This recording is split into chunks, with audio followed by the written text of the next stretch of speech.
short, straight.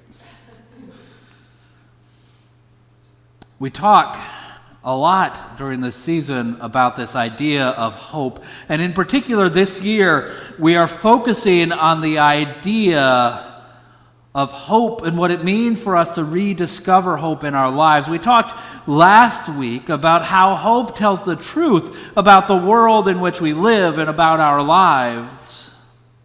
I want you to think some this week about hope itself. Think some about how you use that word with regularity. Maybe not in church, but out in the world. When you say hope, what do you mean? I think about hope. Whether it's when I was in college and my mom would call and say, "How are your grades going to look this semester, David?" And I would say, "Well, I hope they look pretty good." Right? Buying a lottery ticket and I hope I win something. Breaking that lamp in the living room and hoping that my mom believes the story that we told her about how it happened. Often, how we use hope is synonymous with wish, right? How we use hope is to talk about something that we fully don't expect to happen, but we sure would like it if it did. That is not hope.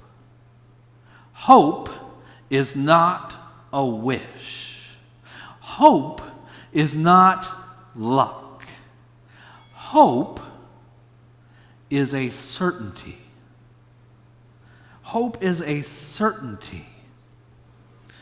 Paul uses that language over and over and over again, that we wait with certain hope of a thing that we know will happen, of a thing that we are sure will happen, on a thing which, although we cannot see it and evidence might not show it to others, we are sure in our heart of hearts that what we hope for will come to pass. You see, hope is easy when things are going well. Hope is easy when we've got a great job and a great paycheck. Hope is easy when our family is healthy. Hope is easy when the candidates we like get elected. Hope is easy when everything is going our way. Listen again to Romans chapter 8. If we hope for the things that we see, if we hope for the things that are obvious, if we hope for the things that, well, duh, everything's going well, that's not hope. That's just the way the world works. But, he says, if we hope for what we don't see, we wait for it with patience. So we rediscover hope, reminded as we tell the truth about the world that you and I, for the most part, live pretty easy lives. When I say there's nothing to eat in the house, it doesn't mean there's nothing to eat in the house. It just means I don't want it. When I say money is tight, I mean it might be a little bit close this month, but it doesn't mean that I'm going to get kicked out of my house. When I say in my life that the relationships with the people I love aren't always perfect, it still means I'm welcomed home into a loving home where I can know that I am valued and loved, and not that I've been kicked out and cut off. You and I have it pretty easy. We hope, really, at the end of the day, for stuff that's obvious. If you want to see hope, and this is the Christmas message over and over again, if you want to see hope, turn to the people who are really struggling in this world, and they will show you what hope looks like. We're going to sing in a moment the song Lift Every Voice and Sing, the wonderful song written at the beginning of the 20th century. And it's a song in praise of God, in certainty of the God who will save and redeem us, written at the beginning of the 20th century at the heart and the height of Jim Crow laws in this country.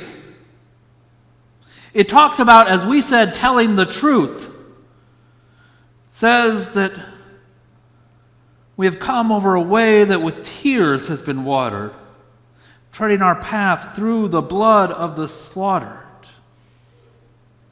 It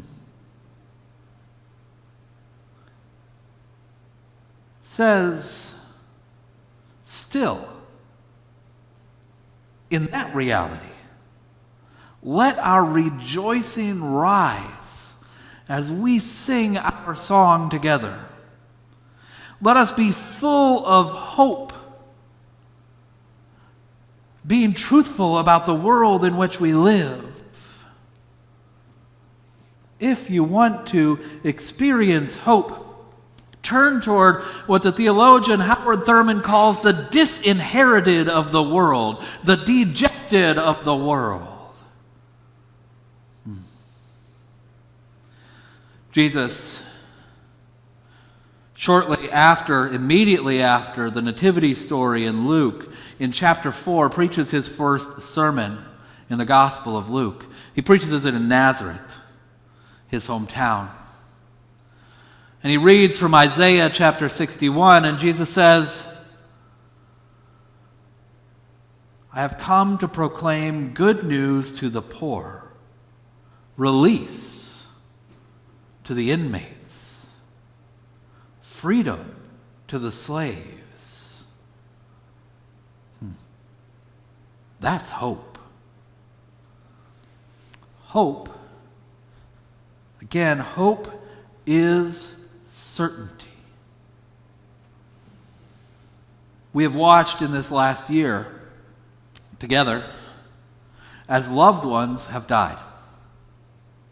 We've watched in this last year as people that we care about have fallen ill. We've watched in this last year as people in our community have struggled to really have enough to eat.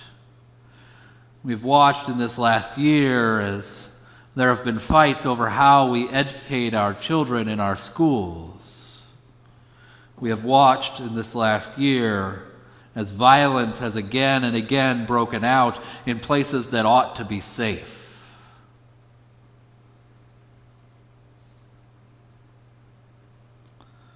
The world wants you to be afraid. The world wants you to despair. The world wants you to give up. But as we say as we begin this worship, we know the truth, and so we hope. And we cry out, stir up your power, Lord Christ, and come. We know that no matter how bad it gets out there, we know that God wins. We know that the child born in a manger brings good news for all of us. We know that resurrection conquers the grave. We know that the peace in our hearts conquers the violence in this world. We know. Not we wish. Not if we're lucky.